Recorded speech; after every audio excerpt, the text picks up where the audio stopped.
What is up, everybody? It's B-Max Bracketology, and I am back continuing the series of my bracketologies every week. And this one is the February 24th one, so it is a Monday. There are some games going on right now. Sorry I couldn't get this out earlier, but I'm just trying to show you guys what the March Madness bracket would look like, according to me, if it was today. So here is the February 24th bracketology. There was a little bit of movement today, a couple of new automatic bids, a couple of new teams entering the field, and a decent amount of movement. So at the 1 seeds, we still got Auburn. I flip-flopped Alabama and Florida since Florida just keeps winning, and Alabama dropped that game to Missouri, but they still beat Kentucky, so they're still a 1 seed. Then we got Duke. Wow, did they look impressive against Illinois. I don't know if Illinois is playing their best basketball right now, but man, did Duke look dominant. Their predicted metrics are number one in the nation for a reason, but their resume just holds them back a little bit just because they don't have as much opportunity. But I still have them as a 1 seed. And then we got the 2 seed line. We got Houston. They're looking pretty good right now. They have the predicted metrics of a 1 seed, but their resume just isn't there. Texas A&M, they had a pretty they didn't have a great week, but it was between them and Wisconsin for that final 2 slot, and it felt like Texas A&M just has those resume metrics a little bit better. Then we got Michigan State. Man, does Tom Izzo have his guys going right now? I mean, a couple weeks ago I had them as a 5 seed, and now they're looking at a 2 seed. So great job by the Spartans. And at the last 2 seed, we got Tennessee. They went on the road and beat Texas A&M, which was a really, really good win. The number 1 seed is pretty much wraps between the 6: Auburn, Florida, Alabama, Duke, Houston, Tennessee. Those are the 6 teams that I think can push for a 1 seed, and Tennessee is right there. I have them as the 5th overall. And then at the 3 seed, we have Wisconsin. This team was looking really, really good. John Tonje, absolutely great player, one of the most underrated players. If you don't know who he is, make sure you go watch Wisconsin. They lost to Oregon. Real big choke job by them, but I still have them as a 3 seed. And then St. John's just keeps winning, just doing what they do. Rick Pitino, great job. Iowa State just keeps winning, but they did lose to Houston on Saturday. But they didn't have Curtis Jones or Keyshawn Gilbert, so can't really judge them off that. Then we got Michigan at the last 3, just solid Big Ten team, looking pretty good. And then at the 4 seeds, we got Kentucky. They have been playing without 3 of their point guards, so they did lose to Alabama, and they did lose to who did they lose to? Texas, but they're fine guys. I didn't really want to knock them for not having their best players, so I kept them at the 4 line. Then Purdue, man, they have fallen off a cliff in this past couple of games. 3-game losing streak, not looking good. Losing to Indiana yesterday, that's just not a game that you want to lose, especially to your rival, but they're still fine. Missouri, big win against Alabama, putting up 110 points. Wow, what a performance. Dennis Gates, I think he's going to be the coach of the year. Absolutely great job. Then Texas Tech rounding out the 4. I mean, their predicted metrics are great. Resume a little bit lacking, so I have them as a 4. Then the 5 seed, look at Clemson. They are a really, really solid team. All they do is keep winning. They win in dominant fashion. They went on the road and beat SMU. This team is legit. Then at the other 5 seed, we got Louisville. Same thing. They have just been so dominant. They go and they beat. The ACC is not great, but they beat who they're supposed to beat, and that's why they've been able to climb to a 5. And we got Arizona. Brutal loss to BYU. I think they're still fine. Kind of got robbed, but that's a different conversation. Then at the final 5, we got Mississippi State. This Bulldogs team's looking pretty good. Last week they beat their rivals Ole Miss. This team is really, really good. Chris Jan's an absolutely great job that he's done with this Bulldogs team. Then at the 6th, we got Ole Miss, kind of falling off a little bit, but don't judge Chris Beard. Sean Padula is a great player. This Ole Miss team is fine. And then Kansas, man, the first time in, I think since 2021 that they haven't been in the AP pool this week. I still think they are a top 25 team, but that's crazy. It's a crazy stat. That's how dominant Bill Self has been, and it's kind of shocking to see them right there. And then at the final 6, St. Mary's. They have been playing so good recently. They went on the road and beat Gonzaga to clinch the WCC regular season championship. I mean, this team is ready. I think this is one of the better St. Mary's teams that we've seen in the past couple of years, besides last year, and they are ready. We got 6 seed Oregon. What a win against Wisconsin. What a giddy group that Dana Altman has. This team started off really, really good. winning the Players Era tournament in Las Vegas. Beating teams like Houston, or not Houston, they beat Alabama. So this team definitely has it when they're together. And the middle part of the season wasn't very good, but now maybe they're starting to surge a little bit, and maybe they're being in that team that they finally were at the beginning of the season. And then at the 7th seed, we got Memphis. The Tigers, they lost that one game to Wichita State, but they're still fine. They can't afford to lose many more of those. I think if they drop maybe 2 or 3, they'd still be in, but 4, maybe a little bit, but I think they're definitely fine. And then UCLA, they beat Ohio State yesterday, good win. And we got Marquette. They have kind of fallen off. I had them at a 3 seed about 2-3 weeks ago, and now they're at the 7. They got killed by Villanova this week. I really don't know what's going on with this Golden Eagles team. I hope Shaka Smart can figure it out, but Cam Jones is such an electric player. Then at the 7th, we've got Maryland. They fell back in a seed from last week, but that is not because they're playing bad. It's just because everybody else has been playing so good that I had to move them back. But, there's nothing to worry about. They have one of the best starting fives in the country. They're very, very solid. And at the 8th, we got Creighton. They beat, Georgetown yesterday. Good win for the Jays. Then Utah State, they had a big win against San Diego State this weekend. Moved them up to an 8. And we got Illinois. I don't think we want to talk about what happened on Saturday. But, they've been battling some sickness, so I think they're fine. And then at the final 8, we got New Mexico. They dropped a game to Boise State this week, but they are still probably going to win the Mountain West regular season title, so I have them as an 8 seed. Then at the 9 seed, we got Baylor, solid team. Their predicted metrics are great, resumes okay, so they're kind of above the pack of that. And then we got UConn. I really do think that they are closer to a 10 than an 8, but this team, don't doubt Danny Hurley. BYU, we got to talk about the Cougars, man. They are surging right now. They go on the road. They beat Arizona. They beat Kansas last week. They beat Kansas State. This team is really getting hot at the right time, and this is a team that you do not want to see if you're an 8 seed or even a 1 seed. And then we got Gonzaga. They lost to St. Mary's, but their prediction metrics are so dang good that they're still going to be fine in the field. The Gonzaga is a team that I don't know if you should stir away from or really, really focus on, but their prediction metrics are right there. A Gonzaga-Duke matchup in the round of 32 would be absolutely insane. Then we got the 10 seeds. We got Nebraska. Whoa, I don't know what happened against Penn State, but that is not the Nebraska team that I expected to show up. They're definitely fine. That's not a game that you should worry about. And then at the other 10s, we got San Diego State. I think they beat Boise State last week.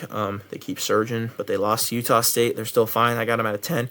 Then Vanderbilt. This Vanderbilt team, a lot of people have as their bubble, but I think they're in. I think this is a team that is most certainly in. They're really solid. Edwards, a great player. And then we got West Virginia as the last. No Tucker DeFreeze all year, but they still got Javon Small.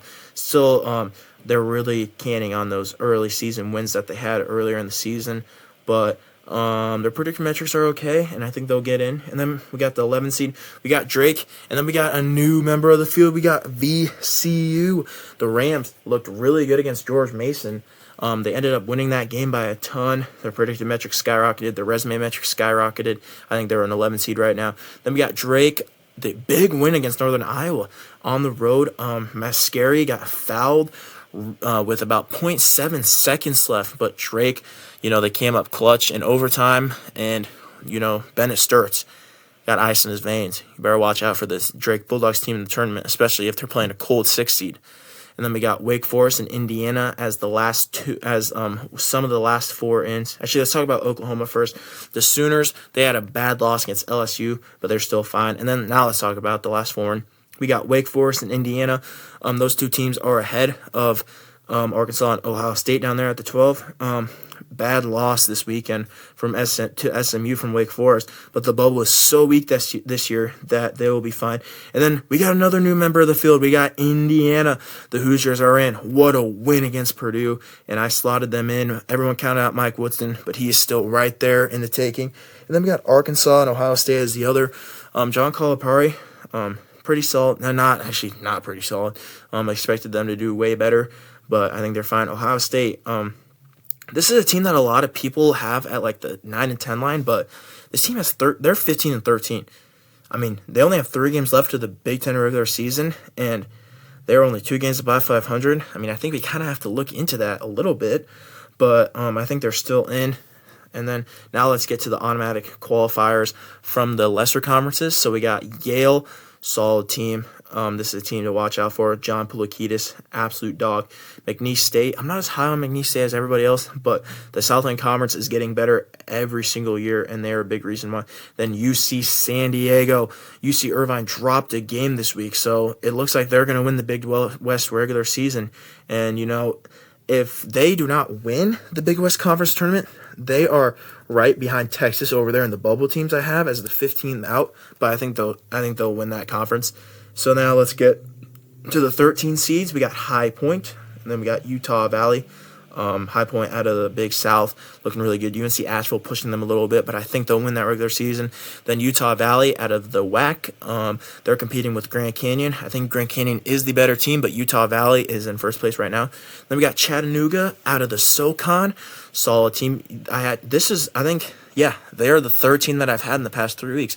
2 weeks ago I had Samford, last week I had UNC Greensboro, and now I have Chattanooga.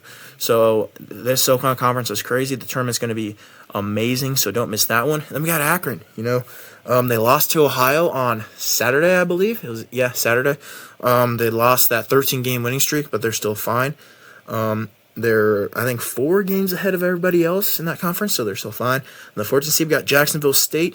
Liberty's pushing them right now. The Gamecocks are only half a game above the Flames, so I'd watch out for that. And then James Madison.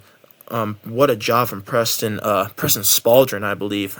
He was at Morris State last year. I'm pretty sure that's his name. I'm sorry if I messed that up. But they are 1 game ahead of the rest of the pack in the Sun Belt. What a great job he's done with his Dukes program. And then we got Lipscomb. This is a team that I really, really like out of the A-Sun. They got Jacob Ognosevich, who is a great player. I'm watching that game right now. Awesome. And then they're tied with North Alabama, Jacari Lane. Jeez, I cannot talk. They that team's looking good, but they're going to win the regular season. And then we got Montana out of the Big Sky. They're half a game ahead of Northern Colorado, but I'm pretty sure they hold the tiebreaker. So Montana's in. Then we got Towson out of the CAA.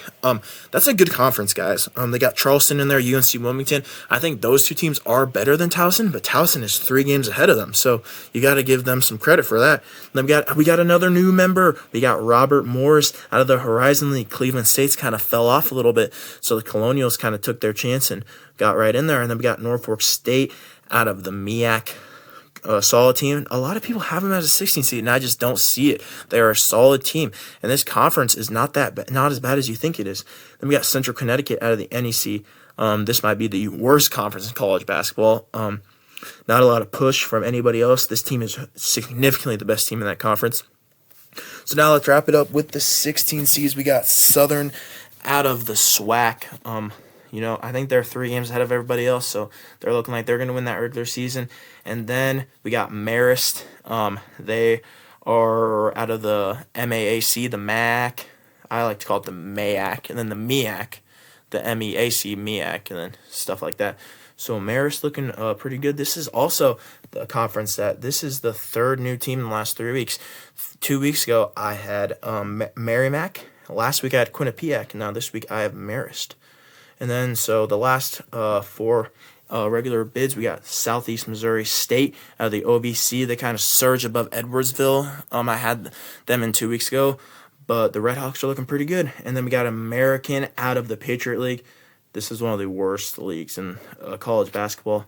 But, Bucknell is 1 game behind them, and they own the tiebreaker against them, so I would watch out. And then we got Bryant and Omaha. Bryant out of the America East. I'm so used to seeing NEC. A lot of NEC teams that left are doing really, really good.